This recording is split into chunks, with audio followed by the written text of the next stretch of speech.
എൻ്റെ മകൻ മുഹമ്മദ് മൻസൂർ വീടിൻ്റെ ചേർന്ന് തന്നെ സ്വന്തമായിട്ടൊരു സ്ഥാപനമൊക്കെ ഉണ്ടാക്കി 2021 മാർച്ച് 14 ബഹുമാനപ്പെട്ട പാണക്കാട് സയ്യിദ് നാസർ അബ്ദുള്ള ശിഹാബ് തങ്ങൾ കോഴിക്കോട് വലിയ ഖാദി മഹാനവറുകളെ കൊണ്ട് തുടക്കം കുറിച്ച ഒരു സ്ഥാപനമാണ് ലിംറ ഫിസിയോതെറാപ്പി സെന്റർ.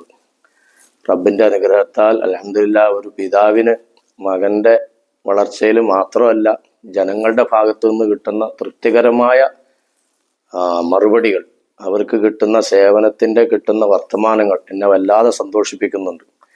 ഈ റോബോട്ട് സ്പൈനൽ ഡീകംപ്രഷൻ തെറാപ്പി എന്ന് പറഞ്ഞിട്ട് ഇവിടെ ഒന്നും ഇല്ലാതിരുന്ന ഒരു പ്രധാനപ്പെട്ട ഒരു പ്രത്യേക ഉപകരണമാണ്. ഏത് ചികിത്സയ്ക്കും നൂതന ഉപകരണങ്ങൾ മകൻ കണ്ടെത്തി അതിന് എത്ര പണം കൊടുക്കേണ്ടി വന്നാലും സ്ഥാപനത്തിലേക്ക് എത്തിക്കുകയും പറ്റിയതായ സ്റ്റാഫിനെ വെച്ചുകൊണ്ട് കാര്യങ്ങൾ മുന്നോട്ട് പോവുകയും ഞാൻ അത് പ്രത്യേകം പറഞ്ഞിട്ടുള്ളതാണ്. നമ്മൾക്ക് പണമല്ല, റബ്ബിൻ്റെ അനുഗ്രഹത്താൽ വരുന്നവർക്ക് രോഗത്തിന് പൂർണ്ണമായും ഭേദം കിട്ടണം. അവരുടെ സന്തോഷമാണ് നമ്മുടെ വളർച്ചയുടെ അടിത്തറ. ഈ നട്ടെല്ലിൻ്റെ ഡിസ്കിൻ്റെ ഇടയിലൂടെ ഞരമ്പൊക്കെ പുറത്തേക്ക് ഇറങ്ങി ആളുകൾ വേദനിക്കുന്ന അവസ്ഥയൊക്കെ നമ്മൾ നേരിട്ട് കണ്ടിട്ടുണ്ട്. ഓപ്പറേഷൻ വിധിച്ച ധാരാളം ആളുകൾ ഇവിടെ വന്നു റോബോട്ടിൽ കിടത്തി പൂർണ്ണമായി ശിഫായി പോയിക്കൊണ്ടിരിക്കുന്നത് കണ്ടുകൊണ്ടിരിക്കുമ്പോൾ അൽഹംദുലില്ലാ ഇപ്പോൾ ഒരു പുതിയ സംവിധാനം, അതായത് ഈ ഉപ്പൂറ്റ് വേദന എന്നൊക്കെ പറഞ്ഞാൽ വളരെ അധികരിച്ചുകൊണ്ടിരിക്കുന്ന ആളാണ്.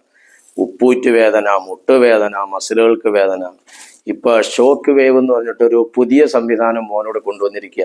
വളരെ പെട്ടെന്ന് നമുക്ക് റിസൾട്ട് കിട്ടുന്ന ഒരു പ്രധാനപ്പെട്ട സാമ്പത്തിക ചെലവ് കുറവും പെട്ടെന്ന് രോഗങ്ങൾ ശിവപ്പെടുകയും പാർശ്വഫലങ്ങളില്ലാത്ത രീതിയിൽ ചികിത്സ കിട്ടുകയും ചെയ്യുന്ന അൽഹംദുലില്ലാഹ് പുതിയ ആധുനിക സംവിധാനത്തിനുള്ള ഇതിൻ്റെ ചികിത്സാ ഉപകരണങ്ങൾ ഓരോന്നും വന്ന് ഇങ്ങനെ ഉദ്ഘാടനം ചെയ്യുമ്പോൾ ഒരു പിതാവെന്നുള്ള നിലയ്ക്ക് എനിക്കും മാതാവെന്നുള്ള നിലയ്ക്ക് എൻ്റെ ഉമ്മാക്കും അതുപോലെ കുടുംബത്തിനും ഒക്കെ വലിയ സന്തോഷം. അൽഹംദുലില്ലാഹ് ഇതുവരെയും റബ്ബിൻ്റെ അനുഗ്രഹത്താൽ എങ്ങൊന്നും ഒരു നെഗറ്റീവായ റിപ്പോർട്ട് കിട്ടാതെ പോസിറ്റീവായ റിപ്പോർട്ടിലേക്ക് രാജാതിരാജനായ തമ്പുരാൻ എൻ്റെ മകൻ്റെ സ്ഥാപനത്തിലേക്ക് വരുന്ന മുഴുവൻ രോഗികൾക്കും സർവശക്തനായ റബ്ബെ പൂർണ്ണമായ രോഗത്തിന് ഭേദം, പൂർണ്ണമായ രോഗത്തിന് മോചനം നൽകി അനുഗ്രഹിക്കണേ തമ്പുരാനെ.